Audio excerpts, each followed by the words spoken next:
사소한 고민을 들어드립니다. 때로는 솔로몬처럼, 때로는 다비다처럼, 때로는 바나바처럼, 때로는 다윗처럼. 여러분의 사소한 고민에도 주님의 마음으로 귀 기울이는 우리는 무엇이든 들어드리는 방송 노크 토크.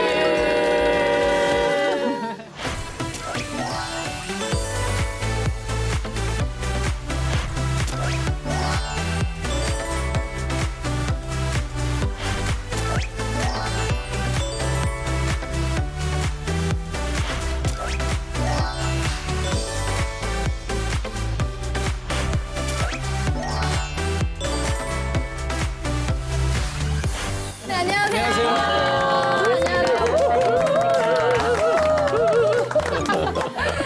네, 오늘도 노크토크 시간이 돌아왔습니다. 다들 한 주간 어떻게 잘 지내셨어요? 저 되게 신기한 일이 있었어요. 뭔데요? 그 이제 유치원 아이들이 이제 조금씩 다니기 시작해서 아이들 유치원 이렇게 마스크하고 데려다주고 나오는데 어떤 분이 저한테 안녕하세요 인사하셔서 네. 아, 네, 안녕하세요 가는데 뒤에서 한마디 하시더라고요. 뭐라고요? 노크토크 잘 보고 있어요. 제가 너무 뿌듯한 거예요. 감사합니다. 다시 마스크 벗고 인사드렸어요. 아니, 저도 제가 곱창을 먹으러 갔는데요. 네. 곱창집 사장님이 저를 너무 좋아해 주시는 거예요. 사진 찍자고 하셔서 이제 사진을 찍었는데 저한테 사인을 해달래요. 그래서 그랬더니 사장님이 자기 와이프가 노크토크 너무 잘하시고 진짜 팬이라고. 아니 그럼 곱창은 서비스로 어떻게 주신 거예요? 아니면 곱창은 안 주셨는데 음료수는 다행이네요. 그거면 됐지. 네, 음료수. 네. 힘들다 보니까. 네. 노크. 네, 그러면 오늘도 건강한 모습으로 다시 만나게 해주신 우리 주님께 감사드리며 노크토크 34번째 시간 시작해보도록 하겠습니다. 자매님이 네. 저에 대해서 호감을 느끼는 확률이 100%래요. 어디 아픈 건 아니에요? 결혼을 계속 못하고 연애가 어렵고 그래서 제가 늦게 결혼했어요. 37에. 늦었다. 37이요? 네네, 제 나 아내는 37인데? 마음이 어떠세요? 많이 슬프죠? 됐다, 답변이 다 됐네요. 네. 됐죠? 여러분.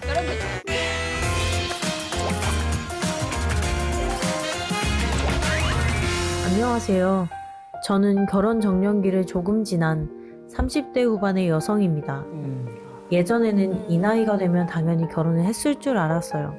다른 친구들은 좋은 사람 만나서 연애, 결혼도 잘하던데 저만 지금까지 결혼을 못하다 보니 하루하루가 정말 우울합니다. 소개팅도 열심히 하고 있고 모임도 최대한 참여하려고 노력 중인데도 매번 좋은 결과를 얻지 못하네요. 교회에서 가정을 이루는 것이 하나님이 원하시는 거라는 말씀을 들을 때마다 나는 왜 원하는데도 가정을 이루지 못할까? 라는 생각이 들면서 동시에 혹시 이게 독신의 은사면 어떡하지? 라는 생각까지 하게 됩니다. 30대 중반까지만 해도 공감돼. 너무 오래 혼자 있다 보니 나 이 정도면 독신의 은사 받은 거 아니냐며 친구들에게 장난도 치고 그랬는데 요즘은 정말 그런 건 아니겠지? 라는 생각이 너무 두렵고 무섭습니다. 독신의 은사라는 게 진짜 있는 건가요? 성경에서 말하는 독신의 은사에 대해 정확하게 알고 싶습니다.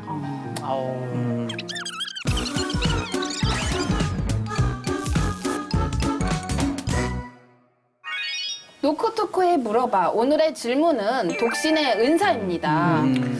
우리 식구들은 살면서 독신주의에 대해 생각해 보신 적이 있으신가요? 저는 제가 늦게 결혼했어요. 37에. 늦었다. 37이요? 네네, 제 나 아내는 37인데?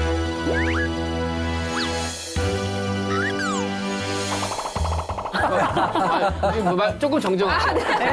늦게 결혼 아닌 건 아니고요. 네. 뭐 적절할 때 결혼을 했어요. 그러니까요. 네. 그랬는데 네. 그 당시에 제가 이 비슷한 사연자랑 되게 비슷한 마음이었어요. 그러니까 결혼을 계속 못하고 또 연애를 하긴 했지만 연애가 너무 어렵게 느껴지는 거예요. 제가 그쵸, 너무 그쵸. 연애가 어렵고 그래서 야 이렇게 계속 결혼이 안 되고 결혼을 못 하고 이러면 네. 하나님께서 혼자 살려고 하시는 거 아닌가 그런 마음이 저도 좀 있긴 했었어요. 지금 물론 굉장히 좋은 사람 만나 잘 살고 있지만 그쵸. 와. 아니 근데 저 같은 경우에는 네. 저는 어떻게 보면 나이가 지금 독신이라고 하기보다는 이제 독신의 반대말이 당신이잖아요. 그러니까 뭔가 나는 그래요? 네. 새로운 거. 그래서 제 개인적인 이제 그거예요. 왜냐하면 아직 나이가 어리기 때문에 독신이라는 개념보다 나는 누군가를 찾아야 되고 누군가를 만나야 되는 상황이잖아요. 근데 저는 독신주의자라기보다 눈이 쓸데없이 많이 높아가지고 걱정이 되긴 해요. 네. 왜 그러냐면 주변에 이제 개그맨 분들도 있고 이러다 보면은 그러니까 이런 스토리가 생각이 나요. 물 속에 들어갔을 때 그 내가 수영을 하면은 네. 물에 다 젖잖아요, 옷이. 그쵸.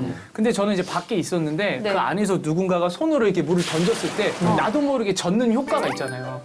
예. 그렇죠, 그렇죠. 그렇죠. 그러니까 결국은 내가 물 속에 들어가지는 않았는데 나도 모르게 그들과 똑같은 사람이 되어 가고 있는 거예요. 그러니까 여기서 뭐냐면 그들과 어울리고 개그맨들이랑 생활하다 보니까 멘트는 늘고 뭔가 이제 머리는 커지고 예쁜 사람만 좋아하는데 내 현실은 내가 착각을 하고 있는 거예요. 네. 그러니까 내가 그런 좀 개그맨들이 원래 좀 이렇게 미인들이랑 결혼하니까. 맞아. 그러니까 나도 맞아. 미인이랑 해야 되겠다는 쓸데없는 그렇지. 그런 생각에 빠져 있는 거죠. 근데 보통은 이제 물에서 물 밖으로 이렇게 물을 이렇게 끼얹으면 싸우지 않나요? 그렇죠. 그 막고 있는구나. 네, 싸우는 신앙이니까. 아, 신앙이니까. 있잖아. 네.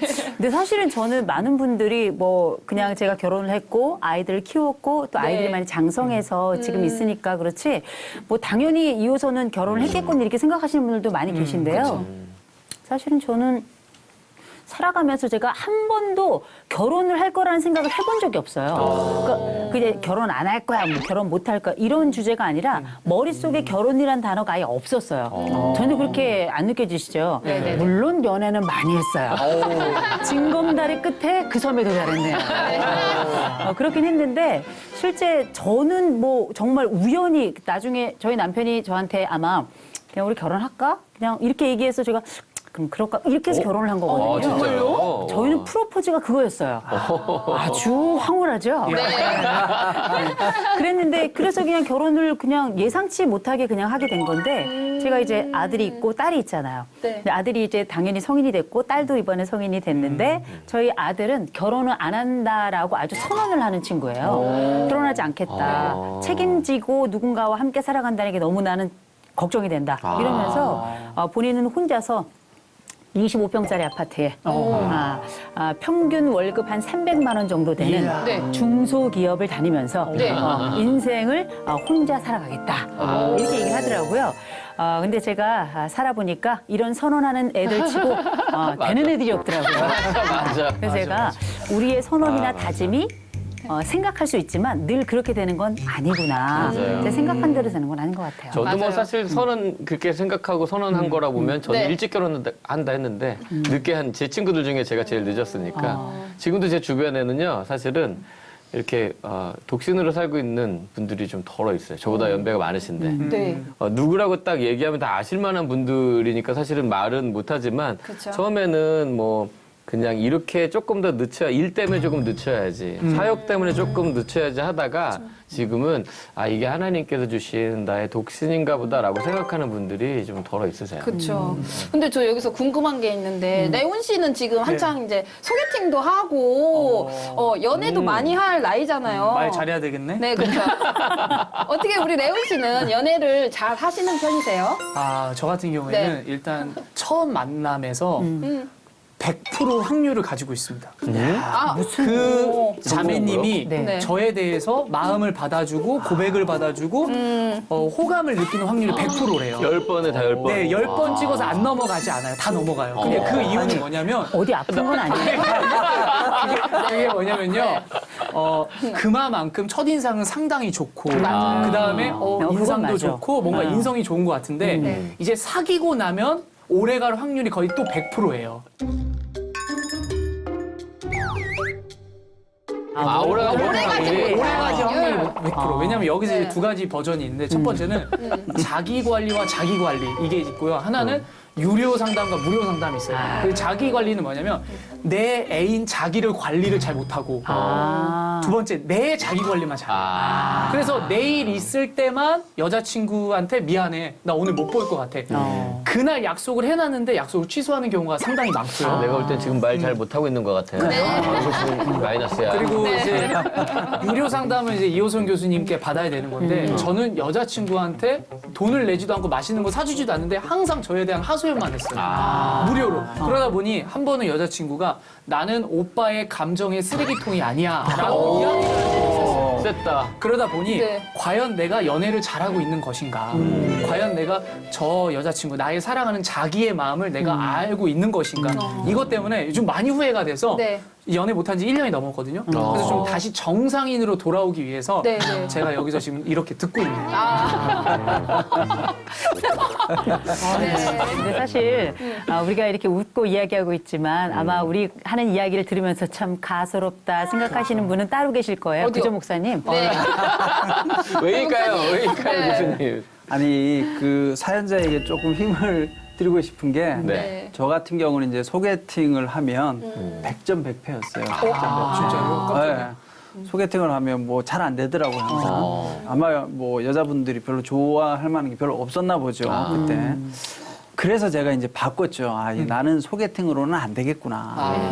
직접 연애를 해야 되겠다. 이렇게 직접 마음에 드는 사람을 찾아서 두드려야 되겠다. 와. 그렇게 해서 이제 직접적으로 이렇게 먼저 대시를. 그렇죠. 우와. 근데 그것도 참 쉽지는 않더라고요. 그래도 그렇게 해서 만난 사람이 저희 아내인 거죠.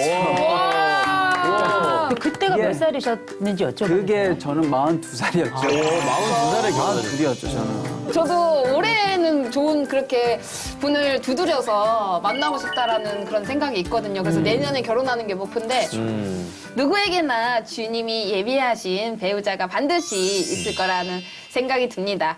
교수님, 그러면 결혼을 하고 싶어서 노력하는데도 계속 인연을 만나지 못하는 상황이라면 그 사람 마음은 어떤 마음일까요?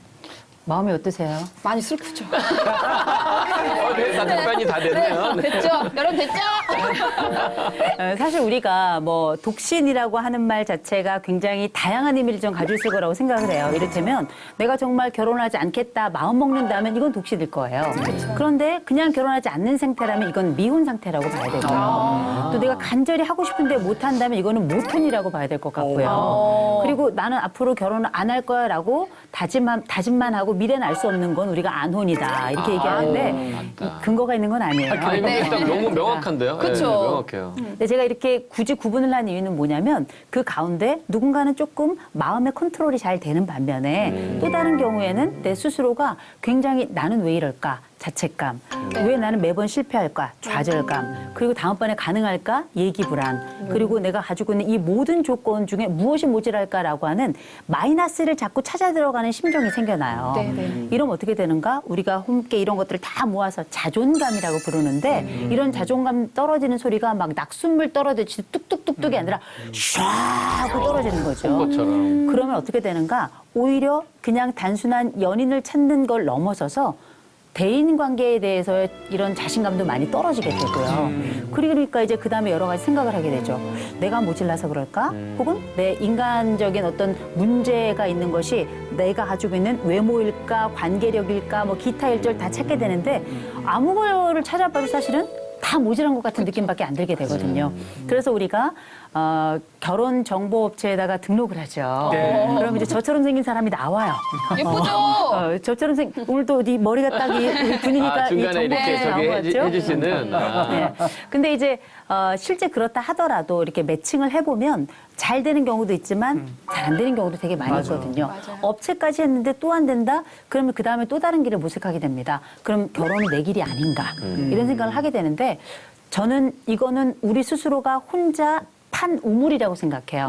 근데 우리는 지금까지 아시다시피 우물 세상에 사는 게 아니고요. 수도관 파이프 상수도 하수도가 쫙 널려 있는 세상 있잖아요. 언제 어느 시점에 그 수도관이 내 앞에서 뚫릴지 아무도 알 수 없는 거예요. 그래서 일단 마음에 상처가 되고 혹은 자존감이 떨어지고 어려운 점이 많이 있겠지만 그 길이 언제 열릴지 37에 열릴지 42에 열릴지 심지어 제 친구는 작년에 결혼했습니다. 50이 됐을 때 결혼을 했기 때문에 최근에 우리가 알고 있는 결혼의 기간은 언제냐가 중요한 게 아니라 누구를 만날 것인가에 조금 더 방점이 있는 것 것 같아요. 저 적어야 되겠네.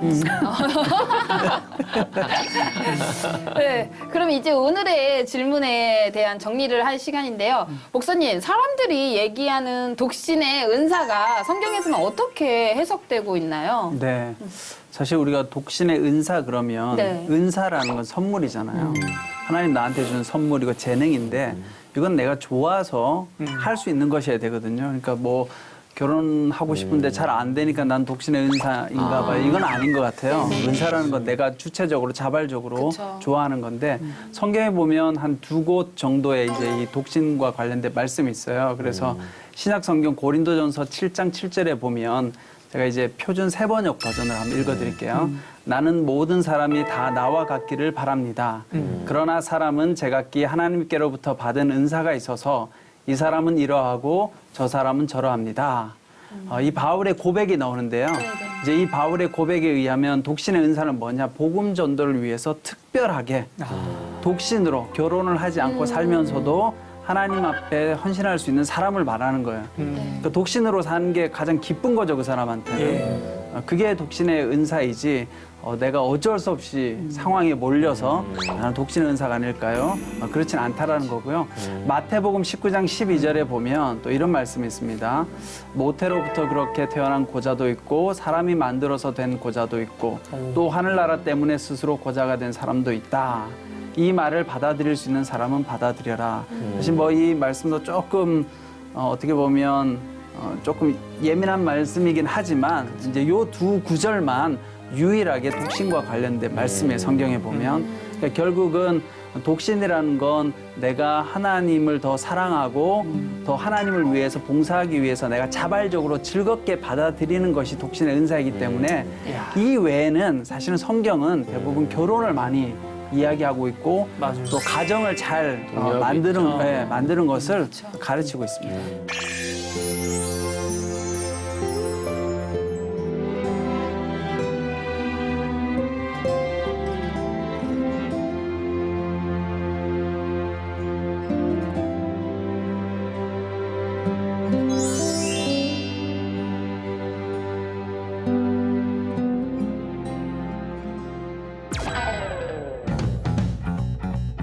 제가 진짜 하고 싶은 일이 무엇인지 주님께서 깨닫게 해주셨는데요. 그걸 어떻게 알아요? 그때 이제 고민이 생기는 거예요. 이게 내 소명이 맞나? 근데 저도 그렇거든요. 다른 아르바이트를 하면 2달 이상을 한 번도 넘긴 적이 없어요, 거의. 저도 같은 청년의 입장에서 너무 답답해. 걱정이 많은가 봐요. 네. 얼굴이 옷 색깔이 됐어요. 물 한 모금 마실게요. 안녕하세요. 저는 모태 신앙인이지만 구원의 확신이 없이 지내다가 하나님을 제대로 영접하고 훈련하는 삶을 살게 된 지 이제 1년 정도 된 청년입니다. 뜨끈뜨끈하겠네요. 그렇죠. 사실 저는 33년 동안 제 인생에 있어서 무엇을 해야 하고 어떤 일을 평생 직업으로 삼고 살아야 할지 몰라 그저 고민만 하며 세월을 보냈습니다. 그렇게 직장 생활 8년 차가 되던 해 제가 진짜 하고 싶은 일이 무엇인지 주님께서 주님의 방법으로 깨닫게 해주셨는데요. 그 일은 바로 의료 선교였습니다. 제게 의료 선교에 대한 마음이 생기기 시작하면서부터 저는 치과 의사라는 직업에 새롭게 도전하게 되었습니다. 처음 시작하는 분야의 공부라 너무 어렵고 힘들었지만 무엇보다 그 직업을 통해서 제가 하고자 하는 일들이 분명했기 때문에 마냥 즐겁고 행복하게 공부할 수 있었습니다. 또한 주님을 다시 영접하고 하나님께서 의료 선교에 대한 꿈을 주신 것이 너무 감사했습니다.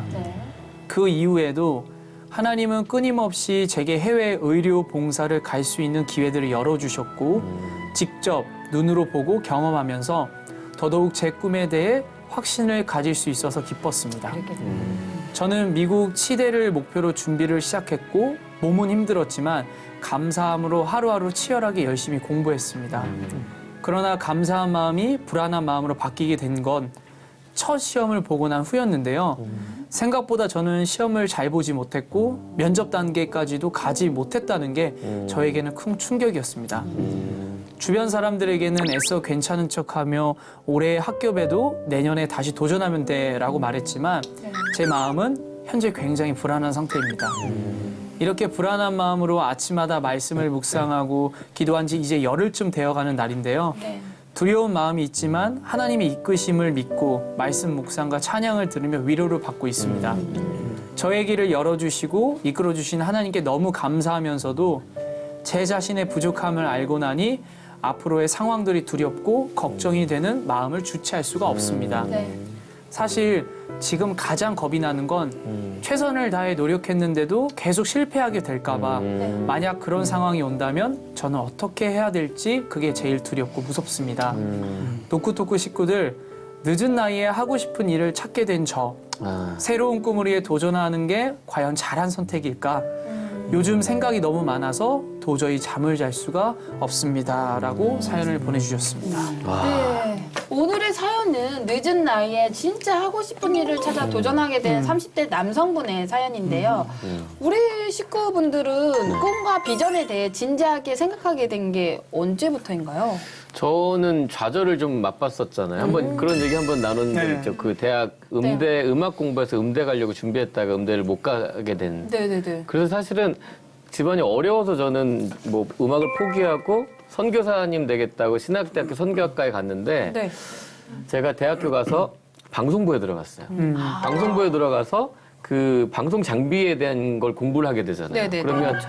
뭐 마이크를 통해서 어떻게 어디 믹서로 들어가고 그게 앰프로 연결이 돼서 스피커로 어떻게 나가고 또 EQ 만지고 하는 것들 지금 돌이켜보면 그때 배우지 않았더라면 네. 제가 지금 큰 교회 말고 작은 교회들은 지금도 가서 음향 다 만져야 되고 직접 해야 되는 게 많은데 그걸 못했을 거고 또 하나는 음악과 선교의 접촉점을 찾았어요. 내가 음악을 계속 했었는데 음악을 통해서 세상에서 복음을 전하는 일들을 이렇게 하면 또 복음을 효과적으로 전할 수 있겠구나 하고 신학을 배우고 그러니까 찬양하면서 또 이야기 멘트하고 할 때 그런 어떤 그런 모든 것들을 지금 돌이켜보니까 그때 하나님의 꿈과 비전을 가졌지만 네. 하나님의 계획이 다 있었구나라는 걸 제가 대학교 가서 사실 실패 속에서 그걸 찾았었어요.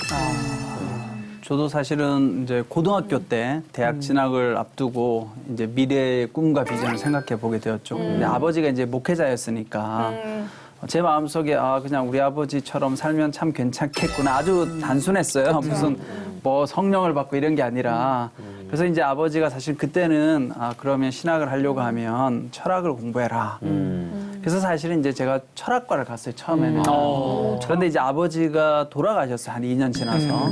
그러면서 안 되겠다, 내가 빨리 신학을 해야 되겠다, 이런 마음이 들어서 이제 다시 옮겼죠. 신학으로 바로 학교를 들어가서. 그렇게 해서 이제 그 공부를 하게 되고 쭉 걸어가면서 저는 이제 목회자가 되는 과정 가운데서 내 마음속에 변함이 없더라고요. 목회자가 되는 거에 대해서. 네. 그래서 이게 하나님 나한테 주신 꿈이구나, 비전이구나. 그래서 과정에서 계속 이제 체크하는 걸 했고. 네. 또 한편으로는 이제 목회자가 이렇게 되면서 이렇게 지내보니까 또 보람도 있고 기쁨도 있고 즐거움도 있더라고요. 그쵸. 그래서 이것이 하나님께서 나에게 주신 비전이 맞구나. 이제 이렇게 생각을 하게 된 것 같아요. 근데 저도 그렇거든요. 예전에 다른 아르바이트를 하면 2달 이상을 한 번도 넘긴 적이 없어요, 거의. 금방 지루해하고. 근데 제가 개그맨이라는 꿈을 가지면서 그 꿈을 향해 도전하고 개그맨이 됐을 때도 지금도 너무나 행복하고 돈을 못 벌어도 그게 너무나 감사하고 그러더라고요. 그게 저한테 주님께서 주신 비전이 아닌가 그런 생각을 하고 있습니다. 우리 레원 씨는 네, 스스로 목표를 이뤄서 가는 과정에서 자신을 가장 힘들게 했던 게 뭐가 있었나요? 제가 고등학교 생활을 예술고등학교에서 그 공부를 했어요. 연극영화과에서. 발레도 하고 연기도 하고 뮤지컬도 하고. 그래서 연기를 공부하다가 무용을 너무 잘하니까 선생님이 무용과로 진학을 해보는 게 어떻겠냐라고 할 정도로 레슨도 많이 받고 선생님들한테 이제 실기적인 면에서는 그래도 어떻게 보면 잘하는 학생이었어요. 네. 근데 그 가운데 가장 힘들었던 건 일단 첫째는 집안 사정이었고 둘째는 돈이 없고 셋째는 백이었어요. 여기서 백은 뭐냐면 예술고등학교에 진학했을 때 네. 정말 잘 사는 아이들이 많았어요. 아버지가 중소기업 사장님, 그다음에 유명한 의원님 다 있었어요. 그러다 보니 걔네들 안에서의 리그 안에서 저는 소외받을 수밖에 없었어요. 심지어는 1등을 해도 물론 실력적으로는 내가 1등을 하지만 선생님 마음속에 나는 1등이 아닌 10등, 20등으로 밀려나 있는 거예요. 그러니까 이 현실에 봤을 때 너무 많이 눈물을 흘렸었고 그래서 나는 과연 백이 누굴까? 나는 엄마랑 단둘이서 힘들게 지내고 있는데 그래도 그때 당시에 나를 도와주셨던 선생님이나 목사님들이 하시는 말씀이 너의 백은 하나님이야. 그래서 네가 아무리 좋은 명품 백을 들고 다녀도 하나님 백을 들고 다니지 않는 순간 너의 모든 인생은 망할 거야. 그리고 가장 중요한 건 명품 백이지. 나는 내 인생 자체가 이미 명품이니까. 그래서 나는 무조건 하나님 믿고 가야 되겠다. 라는 끝에 제가 대학교를 특별 전형으로 제일 먼저 합격했어요. 저희 고등학교 전체에서. 그래서 그때 하나님께 참 감사했었던 기억이 지금 새록새록 나네요. 그래서 이제 하나님 백이 있어서 그런지 명품 백은 들고 다니지 않더라고요. 맞아요. 네, 맞아요. 본 적이 없어서. 근데 저는 뭐 꿈과 미래 하면 이제 많은 분들이 이렇게 원대하게 하나님께서 뭐를 쫙 해라 이렇게 막 하시는데 저는 이제 어려서부터 들은 바는 있어요. 저희 어머니가 제가 뱃속에 있을 때 얘가 남자가 되든 여자가 되든 세계적인 부흥 강사가 되게 해주십시오. 그래가지고 세계적인 부흥 강사가 될 거다라고 이제 어려서는 이렇게 생각을 했는데 네. 크면서 저는 인생이 이렇게 쭉 가다 고등학교 졸업할 때까지 저는 그냥 꿈과 미래가 없는 게 아니라 아예 생각이 없었어요. 그래서 밥 먹고 그냥 공부하고 쭉 가다가 대학도 엉뚱한데 이렇게 쭉 갔다가 그다음에 사고가 한번 확 나면서 또 대학원을 갔다가 또 사고가 한번 확 나면서 또 전공을 바꿔가지고 상담을 하다가 이제 이렇게 가면서 나중에 돌아보니까 저는 나침반을 따라갔던 게 아니라 돌아보니까 발자국이 지도가 돼 있더라고요. 이제 이걸 우리가 전체적으로 합쳐서 지나보니 하나님이 그렇게 나에게 인문학 공부도 하게 해주시고 그렇게 나에게 직장 생활의 경험도 알게 해주시고 그렇게 나에게 신학 공부도 하게 해주시고 그리고 이제 상담 공부도 하게 해주시고 그다음에 세월 지나가지고 지금의 이 자리까지 있게 해주셨구나 이런 생각은 드는데요. 가만 생각해 보면 부모님의 꿈과 내가 생각가지고 있는 그 꿈이 일단 다르고 두 번째로는 내가 꿈꾼다 하더라도 그 맨 마지막 여정에 뒤돌아보는 시점에서의 나의 여정은 내가 처음에 생각했던 그 지점의 생각, 소망과 같지는 않더라.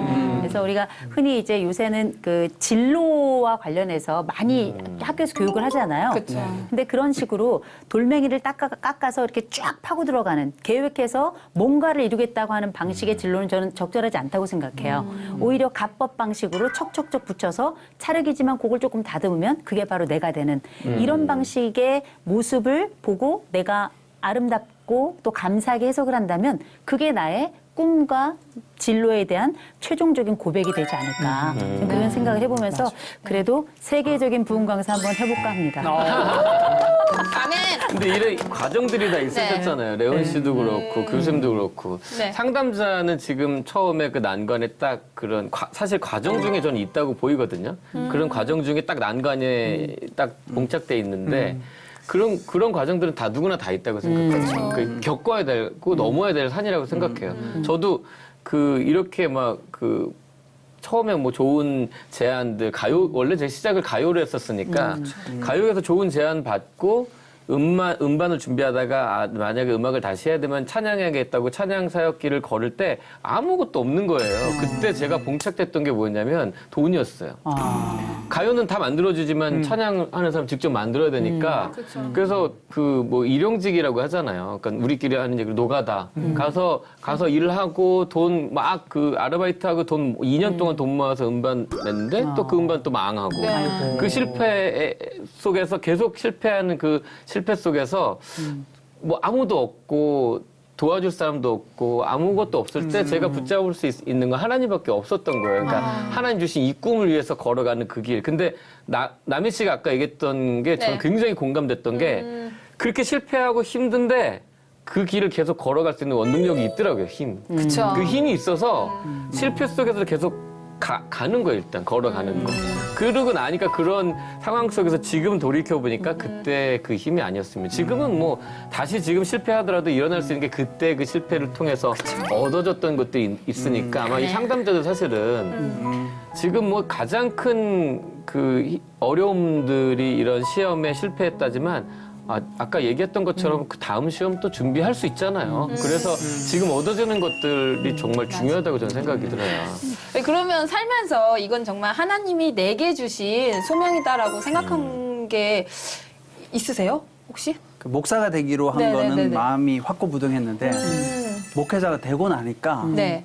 여러 가지 힘든 일이 있잖아요, 목회하면서. 그래서 그때 이제 고민이 생긴 거예요. 이게 내 소명이 맞나? 근데 돌아갈 수는 없어. 목회자가 돼가지고. 사실 그때 제일 힘들었던 게 뭐냐면 목회자가 사실은 목회를 하면서 성도님들을 보면 막 기도해주고 싶고 불쌍히 여기는 마음도 생기고 맞아요. 그래야 되는데 그거보다는 나에 대해서 이렇게 불평이나 불만하는 사람들에 대해서 서운함이 더 생기는 거예요. 그래서 제가 그때 심각하게 고민을 하고 기도를 했거든요. 네네. 근데 기도가 뭐 하루아침에 또 응답 받는 게 아니라 거의 한 3년, 3, 4년 이상 기도를 했어요. 네네네. 하나님, 내 마음 가운데 정말 저분들을 사랑하고 내가 정말 목회자로서 그런 마음을 주십시오 했는데 진짜 한 3, 4년 정도 기도하고 났더니 어느 날부터 다르게 보이는 거예요, 이분들이. 그리고 사랑스럽고 성도님들이 힘들다고 하는 이야기가 너무나 공감이 되고 네네네. 지금 마침 또 그때 제가 이제 상담을 공부하고 우리 이호승 교수님과 같이 공부도 했지만 그러면서 제가 이제 상담도 하고 이러면서 너무 사람들이 저한테 위로받고 네네. 너무 좋아하는 모습을 보면서 제가 마음이 너무 기쁜 거예요.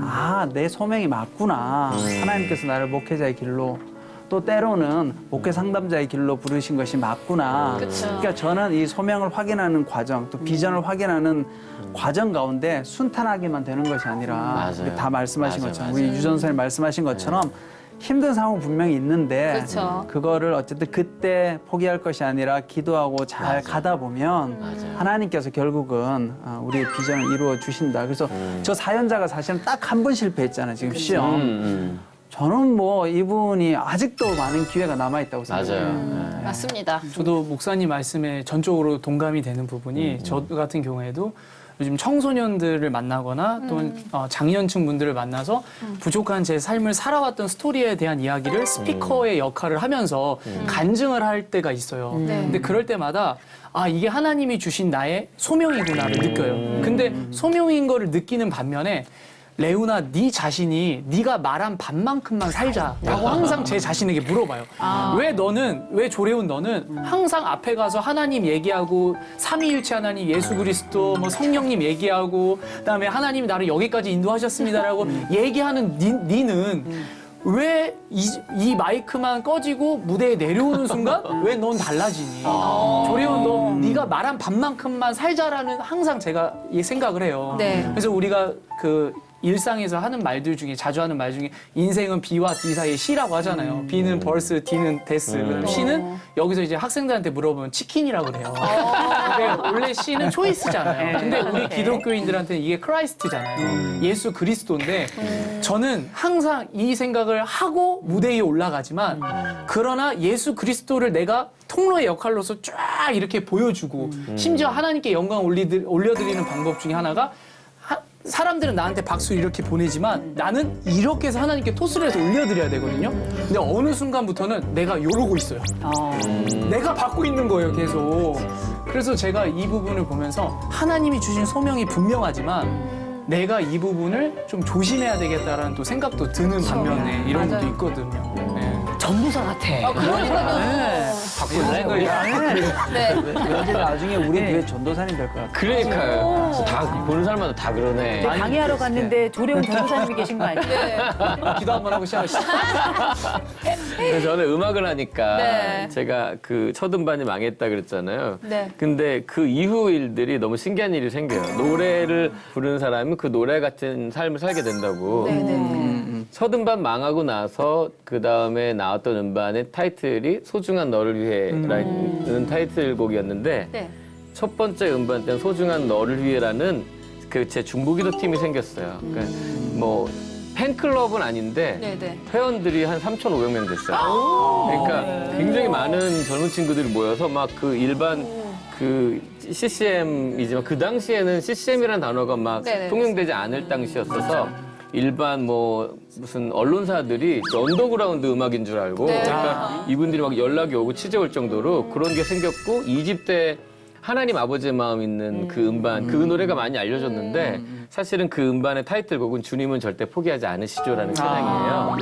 제가 제일 힘들 때, 어려울 때 만든 곡인데 그 찬양을 통해서 자살하려던 많은 사람들이 돌아왔던 일들이 있었어요. 되게 이메일이나 아멘. 현지 실제로 제가 그 어느 공개 방송 때 직접 그 자리에 찾아와서 이 얘기 하려고 여기까지 왔다고 강릉까지 오셔서 고맙다고 잘 살려주고 고맙다는 말 하신 분도 있으시고 아멘. 3집 회복시키소서라는 찬양이 나왔을 때는 다리가 이렇게 휘어져서 수술이 잘못된 거예요. 수술 이후에 다리가 안 펴져서 못 걷는 분이셨는데 제 집회 그 음반 나오고 한 달 만에 집회 중에 일어나시는 어머, 아멘. 그런 제 눈앞에서 봤었던 일도 있고 와. 4집 때 난 이렇게 많이 받았는데는 선교에 대한 찬양이에요.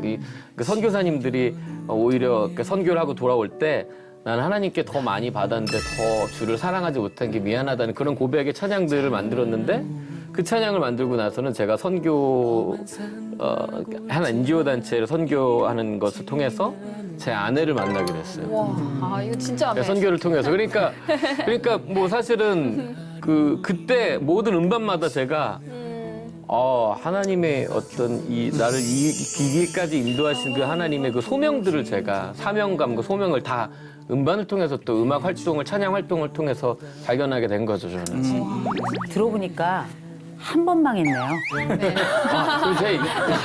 한 번이에요? 저는 엄청 망하시고 이렇게 네. 뒤쪽에 있는데 한 번 망했고. 네. 한 번이 그 오랫동안 그 무명생활 사실은 제 무명생활 7년 7년 있었고 그리고 그게 20대 전부였어요. 10대부터 20대까지 전부였었으니까 사실은 30대에 들어서 2집 음반이 나오면서부터 제가 활동하기 시작했던 거라서. 근데 우리 사례자하고 되게 어떻게 보면 좀 비슷한 것 네, 같아요. 맞아요. 왜냐면 맞아요. 지금 8년 동안의 직장 생활 하시고 그 다음번에 새로운 시도를 하고 네네네네. 근데 그 시도가 조금 어려워서 낭패를 받고 그리고 나서 이제 어떻게 해야 되는 그 새로운 시점 앞에 출발점 앞에 선 거잖아요. 그쵸, 맞아요. 그리고 약간 그럴 때 조금 위로가 많이 되실 것 같아요. 그러니까 이분이 제가 이해가 되는 게 제가 미국에 살 때 저희 교회에 이 사연자 같은 그렇게 준비하는 분들이 많이 계셨어요. 근데 더 사연자가 더 네네. 제가 와닿는 게 미국은 나이 제한이 있어요. 그러니까 그 의대 들어가는 나이 제한이 있으니까 네네네. 이분은 지금 더 그게 급하신 거예요. 그렇죠. 네, 그래서 이제 그런 거랑 저는 공감이 되더라고요. 아니 그럼 이렇게 종합적으로 이야기를 들어보니까 청년 시절에도 그러셨고 저는 지금 청년 시절이지만 이렇게 목사님 그러면 하나님의 뜻을 어떻게 하면 알 수 있을지 우리들은 이렇게 고민도 많고 그쵸. 기도도 하고 있거든요. 근데 하나님의 뜻이 무엇인지 정말 궁금해요. 기독교인들 모두가 하나님의 뜻을 다 알고 싶어하고 저도 항상 하나님의 뜻이 궁금했고 근데 이제 우리가 하나님의 뜻이 궁금한 이유 중에 하나가 또 이런 마음도 있어요. 내가 하는 일이나 행동에 대해서 네.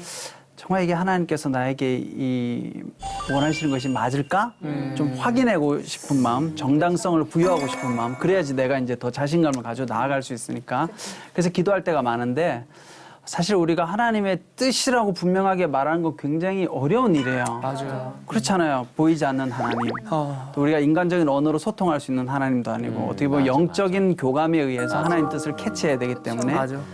그러다 보니까 많은 경우 사실 내 주관적인 생각이나 이런 것들을 가지고 하나님의 뜻이라고 말할 경우가 많은데 그래도 이제 하나님의 뜻을 분별할 수 있는 기준을 한번 판별해 본다면 첫 번째는 하나님의 뜻이 맞다면 내 마음의 소원과 잘 맞아야 돼요. 내가 좋아하고 선호하는 일을 통해서 하나님은 일하고자 할 가능성이 높죠. 물론 이제 내가 좋아하는 그 일이 이타적이어야 돼요. 나에게도 유익하고 다른 사람에게도 유익한 일이어야지 뭐 예를 들어서 나만 위한 일이고 다른 사람한테 해가 되는 일인데 내가 하고 싶다고 막 강구하면 그건 하나님 뜻이라고 말하기 어렵겠죠. 그러니까 중요한 건 나에게도 도움이 되고 이타적이면서도 내가 좋아하는 일이어야 하나님의 뜻일 가능성이 있다는 거고 두 번째는 하나님의 뜻은 내가 그 일을 하면서 보람을 느껴야 돼요. 그리고 열매가 맺혀야 돼요.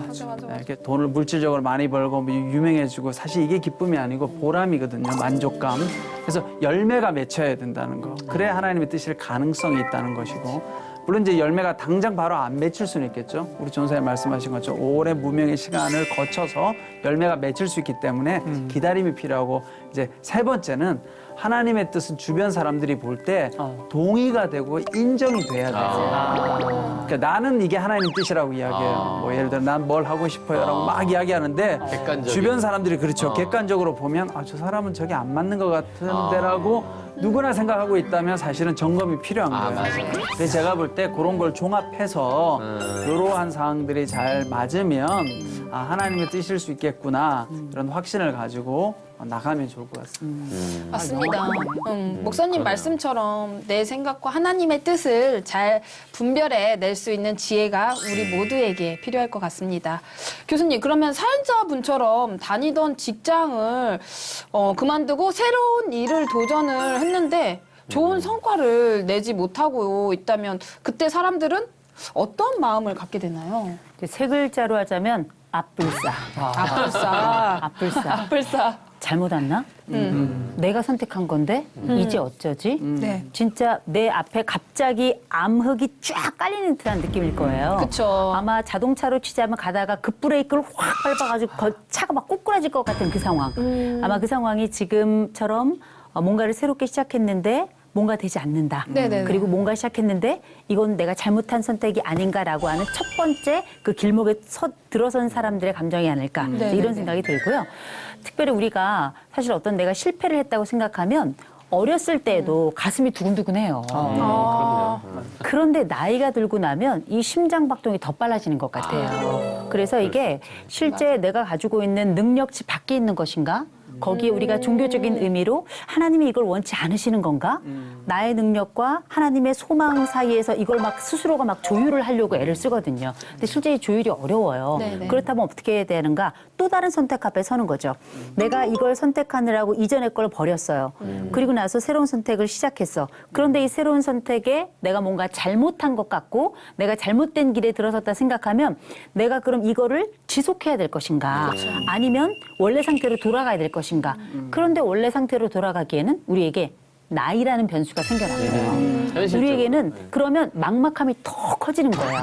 심정을 물어보셨다면 네네네. 우리가 이때 심정은 막막함이라고 할 텐데 이 막막함은 처음에 내가 이 새로운 일을 시작할 때 가졌던 그 뜨거운 열정만큼의 그 네. 크기의 막막함이지 않을까. 그렇죠. 실망이 있으니까. 오늘 교수님 말씀을 듣고 보니까 네네네. 그런 생각이 문득 창의적 있게 좀 떠오르는데 어떤 건지 궁금하네요. 직장을 그만두는 순간 네. 탈장이 일어난다.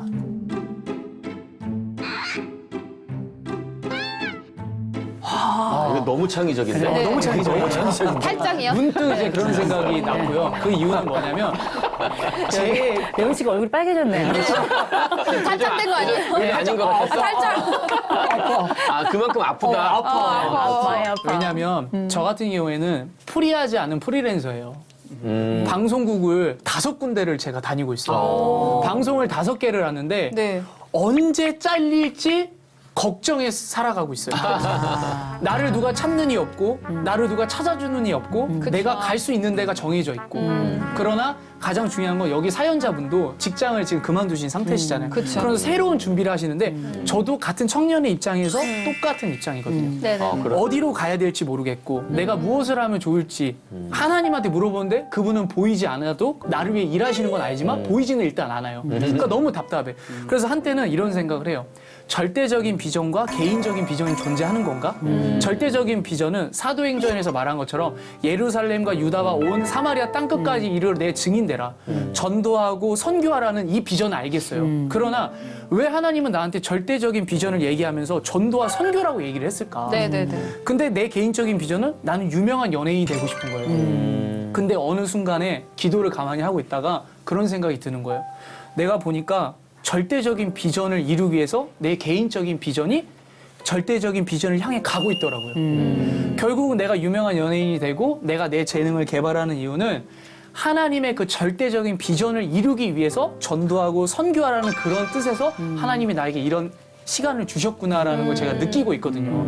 이 서연자를 보면서 아까는 우스갯소리로 얘기했지만 네. 직장을 그만두면 매일같이 불안하고 네. 저는 지금도 직장이긴 하지만 네. 언제 잘릴지 모르는 이 프리하지 않은 프리랜서에 대한 이 부담감 때문에 그쵸. 비정규직이야. 맞아요. 비정규직이다 보니까 이 막 배가 막 미칠 것 같아요. 막 팔짱나지 않을까 그런 그치. 걱정으로 살고 있어요, 저도. 걱정이 많은가 봐요. 네. 얼굴이 옷 색깔이 됐어요. 물 한 모금 마실게요. 맞습니다. 네, 현재 열심히 노력하고 있지만 현실의 벽에 부딪혀 불안한 마음을 가지고 있는 우리 사연자분에게 우리 식구들이 조언을 조금 해주셨으면 감사하겠습니다. 저는 그 지금의 딱 실패가 왔을 때 한 가지 체크했으면 좋겠어요. 제가 저는 이제 저희 학교에 제가 음대니까요. 네. 뭐 오디션 볼 일이 너무 많은 거예요. 맞아요. 이제 심사하는 거, 뭐 대회나 뭐 또 아이들 학교에서 하는 것도 그렇고. 네. 근데 제가 그 오디션이나 뭐 이런 심사할 때 항상 많이 하는 얘기가 있는데 뭐냐면 내가 좋아하는 건지 아니면 잘하는 건지를 구분해야 된다고 얘기를 해요. 맞아요. 네. 그러니까 나의 꿈인지 하나님의 꿈인지를 여기서 잠깐 체크할 수 있는 실패에 딱 봉착했으니까. 그러니까 저는 기본적으로 우리 이 상담자를 지금 박수 쳐드리고 응원할 거예요. 한 번 실패하셨으니까 더 도전하시라고 할 맞아요. 거고 계속 해보시라고 할 텐데 체크할 것이 혹시 아까 레온 씨가 얘기한 거 비슷한 부분이 있는데 내가 혹시 이거로 인해서 내가 드러나려고 하는 건 아닌지 아니면 정말 하나님 주신 꿈이 맞아서 이 길을 걷고자 하는데 이게 정말 나 혼자 좋아서 하는 건지 주변에서도 다 공감해주고 박수 쳐주고 또 내가 잘할 수 있는 일인지 저는 제가 음악하는 게 제가 좋아하기도 하고 잘하는 일이었어요. 할 수 있는 게 이거밖에 없었어요. 그쵸. 좋아하고 잘하는 거였어서 이 길을 걷기 시작했는데 물론 어려움도 있었지만 지금 이 앞에 서 있는 것도 다 하나님의 은혜고 그때 그 어려움을 겪었기 때문에 서 있다고 생각해요. 아마 그 상담자가 정말 잘하는 일이고 정말 좋아한다면 네. 계속 가야 된다고 생각해요. 직장이 뭐 7년 동안의 일을 8년 동안의 일을 했었어도 그거와 더 이후에 훨씬 더 큰 많은 일들을 하나님의 비전을 통해서 또 본인의 그 비전과 같이 그것이 부합된다면 훨씬 더 큰 시너지를 이루지 않을까. 그래서 저는 계속 뭐 어떤 말씀들 하실지 모르겠지만 저는 네. 응원하고 박수 쳐드리고 싶어요. 응원합니다. 저는 네. 이 사연자의 이름이 뭘까? 만약에 내가 이름을 붙여드린다면 어떤 이름이 좋을까? 저는 가끔 이렇게 내담자들 별명 붙여주기를 제가 좋아하거든요. 저는 이분을 용남이라고 부르고 싶어요. 용남. 용기 조금 있는 올드한가요? 예. 이거 괜찮다. 용기 있는 남자. 그러니까. 그래서 저는 용남이라고 해서 괜찮네. 용띠 남자 아니고요. 예. 네. 용기 있는 남자라고 부르고 싶은 게 우리가 이 사회에서 남자로 태어나서 앞으로 내가 가지고 있을 여러 꿈들 중에는 가정에 대한 꿈도 있고 다 미래를 꿈꿀 텐데 그 가운데 8년간 있던 그 일을 멈추고 새로운 일을 선택한다는 건 엄청난 용기예요. 대단한 거죠. 보통 용기가 아닐 겁니다. 그렇죠. 네네. 그 용기의 첫 번째 박수를 보내고 싶고 두 번째로는 지금 가고자 하는 그 길이 내가 의대를 통해서 치과의사가 되겠다. 거기에 본인이 했던 여러 다짐들 중에는 의료 선교란 말이 먼저 나왔어요. 그게 명분인지 내 욕망인지 알 수 없지만 저는 어떤 일이든지 누군가를 돌보고 선하게 함께 그들을 그렇죠. 치료할 수 있다면 저는 이건 값진 일이라고 생각해요. 맞아요. 그래서 저는 실제 내가 이게 내 꿈인지 하나님이 원하시는 건지 잘 모르겠다? 그걸 어떻게 알아요? 맞아. 틀려도 괜찮아요. 그게 우리가 봤을 때 가치 있는 일이라고 판단되고 선한 일이라고 판단이 된다면 그 길이 서로 하나님의 소리가 잘 안 들려도 저는 갈 만한 길이라고 생각해요. 맞아요. 그런데 그 가운데 가다 보니 하나님이 드러나더라. 이런 의미는 더 감동적인 거겠죠. 맞아요. 그래서 일단은 그 용남이가 가지고 있는 이 용기에 대해서 먼저 말씀드리고 싶고요. 진짜 용남 씨 아니에요? 비행으로 하실 때 미국에서 했을 텐데. 네. 그런데 이분은 제가 볼 때 멈추지 않아요. 맞아요. 왜냐하면 의료 선교를 또 갈 때마다 너무 기뻤어요. 우리가 흔히 내 적성과 내 목표가 맞으면 이게 직업이 되는 거거든요. 그리고 이분은 이미 다른 대안이 있지 않아요. 그리고 제가 이분을 정말 값지게 보고 또 정말 기쁘게 생각했던 건 뭐냐면 내 실패를 두고 하나님을 원망하지 않더라고요. 하나님 나를 이렇게 꿈을 주시고 비전을 주셨는데 저 이만큼 끌어올 때까지 했으면 한 번에 장원급제 이렇게 해주셔야죠. 이렇게 얘기하지 않거든요. 이건 뭐냐? 이분 가운데 내 몫이 있다라는 걸 알고 있는 거고 하나님의 도우심이 있다라는 걸 알고 있고 하나님의 이끌림이 있지만 그 가운데 내가 낭망하지 않겠다라고 하는 내면의 다짐이 저는 있다고 생각을 해요. 그래서 저는 이런 생각이 들어요. 이분은 going on 계속 갈 것이다. 그리고 시간이 조금 걸릴 수는 있을지라도 한 번 좌절해가지고 미국의 그 의대를 다닌 분들 제가 많이 알고 있는데 네네네. 한 번에 된 분들 많이 없어요. 어렵죠. 거기다가 실제 이걸 이제 하실 때에는 여러 가지 필요한 조치들도 좀 필요해요. 네. 인터뷰까지 못 간다고 하셨지만 뭐 이미 그 사이에 많은 활동들을 하셨지만 미국에서 의사가 되려면 두 가지가 더 필요하잖아요. 하나, 지역사회 봉사해야 되고요. 또 그 이외에 과외 활동들이 굉장히 활발하게 있었다는 거를 또 증빙을 해야 되거든요. 네네. 실패가 오히려 좋은 증빙의 과정이 되지 않을까. 그래서 실패마저도 충분히 받아줄 수 있는 치과 의사는 지하만 치료하는 게 아니에요. 그 깊은 작은 입속에 들어있는 마음도 함께 다루거든요. 정말 희망적인 의사가 되지 않을까 싶고 이번에 꼭 의사가 되시면 제가 한 가지 부탁드리고 싶습니다. 뭐 예상이 돼, 치아는 예상이 돼. 요새 임플란트가 조금 급하긴 한데 좀 잘 부탁드리겠습니다. 화이팅입니다. 네, 화이팅. 고잉온이지만 우리는 킵 고잉하라고 계속 저희도 이렇게 푸시하겠습니다. 그럼. 정말 멋지게 치과 의사가 되실 거라 믿습니다. 우리 치과 의사가 되셔서 원하시는 의료 선교 마음껏 하시고요. 나중에 노크토크도 선교 가게 되면 꼭 저희와 함께 해주셨으면 감사하겠습니다. 우리도 이제 잘하는 게 많잖아요. 그러네요. 우리 한 팀에 대해서 가면 되겠네요. 그쵸. 네. 노래하시고 개그하고 여기 그러니까요. 강의하시고 네. 목사님 설교하시고 좋습니다. 끝나고 나서 다 같이 이제 이렇게 스케일링 받는 걸로. 아멘. 네, 그러면 우리 윤성 전도사님의 기도로 사연 마무리하도록 하겠습니다. 하나님 아버지 우선 우리 사연자에게 새로운 꿈을 주셔서 감사합니다. 그리고 그 길을 걷게 하셨고 또 지금의 약간 어려움과 실패가 있지만 하나님 큰 계획 안에는 분명히 그것이 실패가 아닐 것이고 또 새 힘을 주셔서 계속 걷게 하실 것이라는 것을 믿습니다. 선한 동기와 선한 마음을 누구보다도 하나님 잘 아시는 줄 압니다. 어쩌면 지금 많이 힘겹고 외로운 싸움일지 모를 텐데 그때마다 세상에 어떤 말이 위로가 되지 않을 테니 하나님께서 그 마음을 위로하시고 하나님께서 친히 직접 그 마음을 아시고 동행하셔서 그 길 걷는 끝에 하나님께서 하셨다고 고백할 수 있는 사연자 되도록 하나님 인도하여 주시옵소서. 아멘. 선하신 그 계획, 선하신 하나님의 뜻을 신뢰하며 나아가오니 주님 용기 주시고 또한 공부할 때마다 지혜 주셔서 이 다음 시험에는 좋은 결과, 이전보다 더 나았고 좋은 결과가 있게 해주시고 이를 통하여 수많은 영혼들이 하나님께로 돌아오는 귀한 의료 선교사가 될 수 있도록 인도하여 주시옵소서. 이 모든 고백 나사렛 예수 그리스도의 이름으로 간절히 기도드립니다.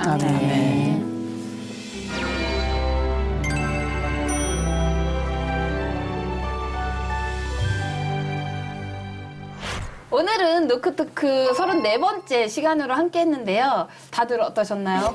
저는 이 사연 들으면서 저도 사실은 이게 남의 이야기가 아니라 나의 이야기다라는 생각이 많이 들었어요. 맞아요. 예전에 제가 신학 공부할 때 또 신대원 준비할 때 또 제가 그 상담학 석사 박사 공부하면서 야 내가 이거 잘 해낼 수 있을까 굉장히 많이 불안했었거든요. 그래서 근데 이제 한 가지 제가 말씀드리면 치과 의사가 되기 위해서 열심히 하는 것도 중요하지만 목표를 열어두고 가면 좋을 것 같아요. 네네. 이게 안 되면 어떻게 하나가 아니라 최선을 다하고 나면 저는 후회 없을 거라고 생각하고 되면 좋지만 안 그럴지라도 저는 하나님께서 그 과정을 통해서 또 이분한테 맞아. 만약에 안 되면 또 좋은 길로 분명히 인도하실 거라고 봐요. 그러니까 그런 믿음을 가지고 지금 현재 최선을 다해서 열심히 하면 네. 맞아요. 저는 반드시 좋은 결과가 나오리라고 생각합니다. 아멘. 그런 말씀 맞는 게 성장하지 않을 때는 성숙한다.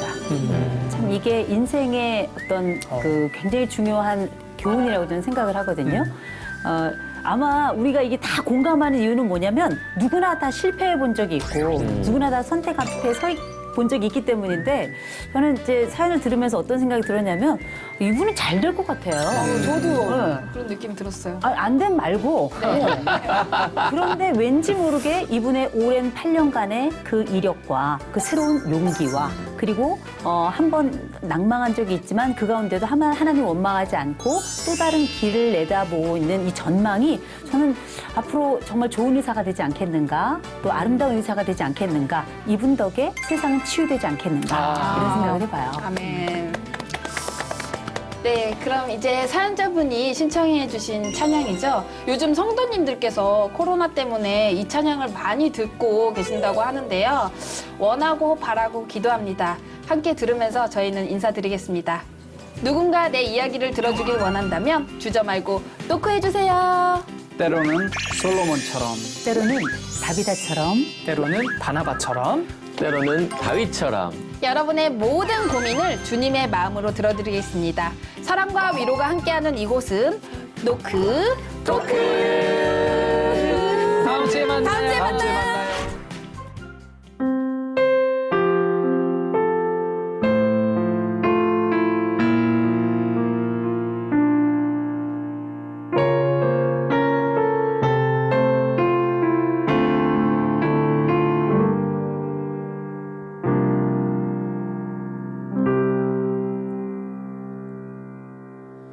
이 세상을 살아가는 동안에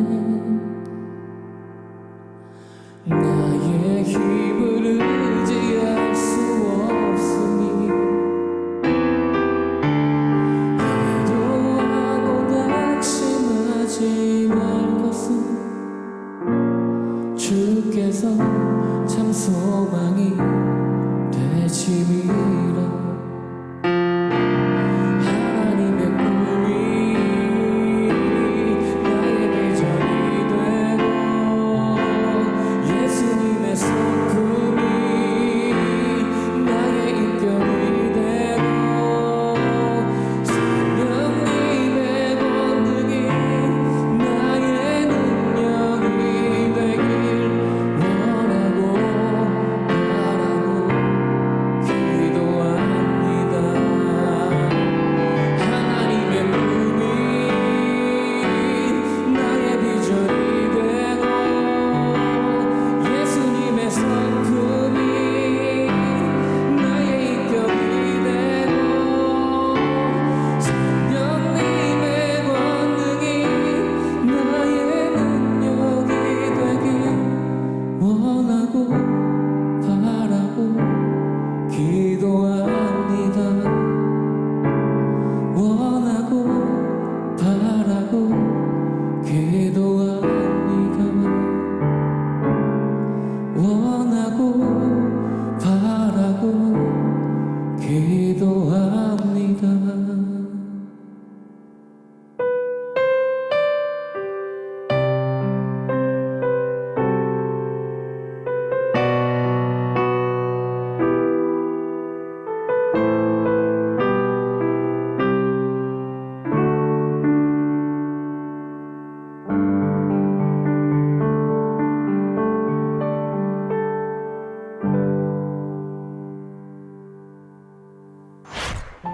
아버지가 계시던 자리에 더 이상 아버지가 계시지 않는다는 사실도 저에게는 아직 받아들일 준비가 되지 않은 것 같습니다.